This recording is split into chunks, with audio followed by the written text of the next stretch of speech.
জয় হিন্দ, বন্দে মাতৰম।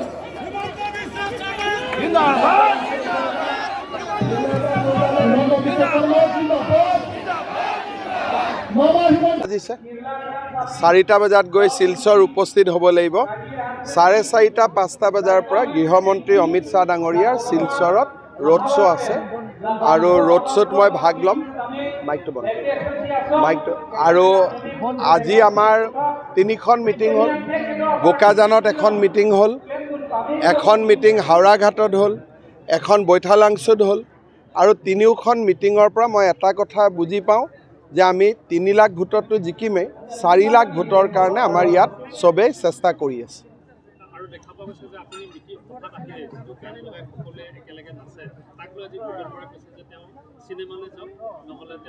চাওক, মানুহৰ কথা বেয়াকৈ ক'ব নালাগে। মানুহে নাচে, এতিয়া চব মানুহক কেনেকৈ চিনেমাত যাব পাৰিব?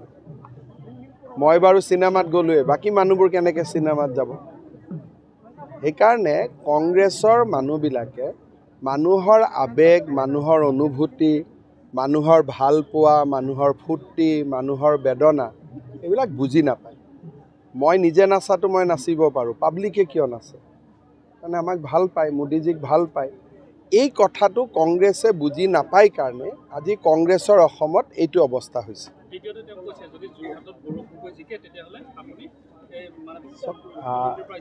চাওক, ইলেকশ্যন গোটেই অসমতে হৈছে।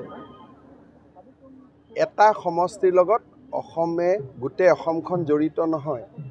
কিন্তু এটা কথা, যিসকলে এনেই এইবিলাক আলোচনা কৰি আছে তেওঁলোকক মই চিম্পলি কৈছোঁ যে আমি 2 লাখৰ এটা তলত ভোটতো যোৰহাটত নিজিকোঁ, 2 লাখৰ ওপৰত আমি জিকি আছোঁ। যোনে ইলেকশ্যন বুজি নাপায়, অদৰকাৰী কথা কৈ থাকে, তেওঁলোকৰ কাৰণে যি আছে ঠিক আছে, কিন্তু যোৰহাটত মানুহ ইমান ৰিড কৰাত ভুল নহয়। 2 লাখ ভোটত বিজেপি জিকি আছে।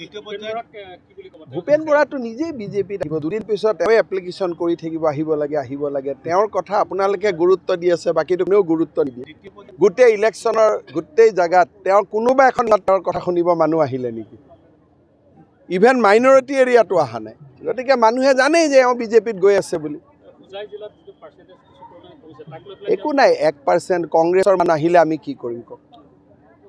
আমাৰখিনিতো আহি গ'ল, আমিতো 100% ভোট নাপাওঁ, আমি 50% পাওঁ। আমাৰ মানুহখিনিতো আহিলে, কংগ্ৰেছৰ মানুহখিনি যদি বুথত আনিব পৰা, তাৰ দুখটো মই ল'ম নেকি এতিয়া? তাৰমানে কংগ্ৰেছৰ মানুহখিনিকো পুলিং বুথত মই আনিব লাগিব। যদি কংগ্ৰেছৰ পুলিং এজেণ্ট নাথাকে, কংগ্ৰেছৰ টেবুল নাথাকে, তেতিয়া মানুহ ক'ৰ পৰা হ'ব?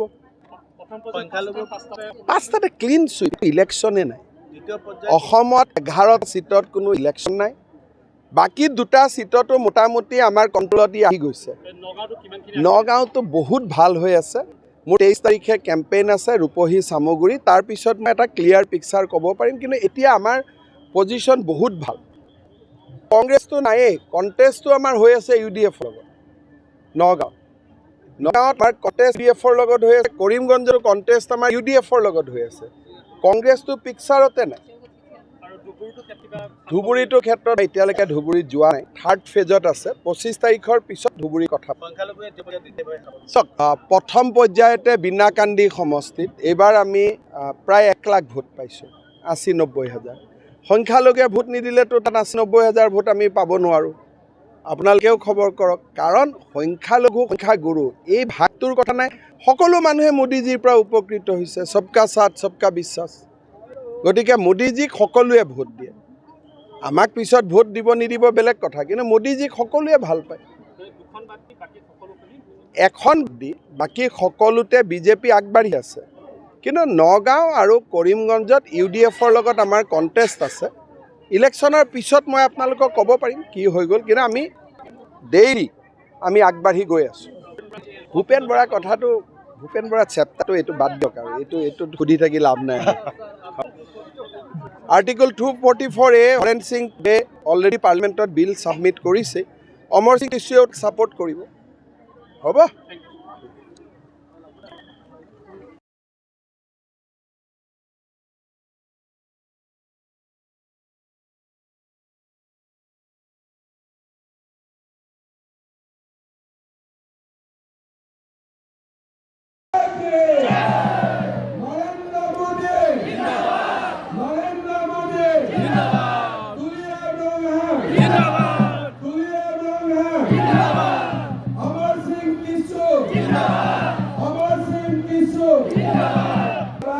জয় হিন্দ, বন্দে মাতৰম। জিন্দাবাদ। হিমন্ত বিশ্ব শৰ্মা জিন্দাবাদ।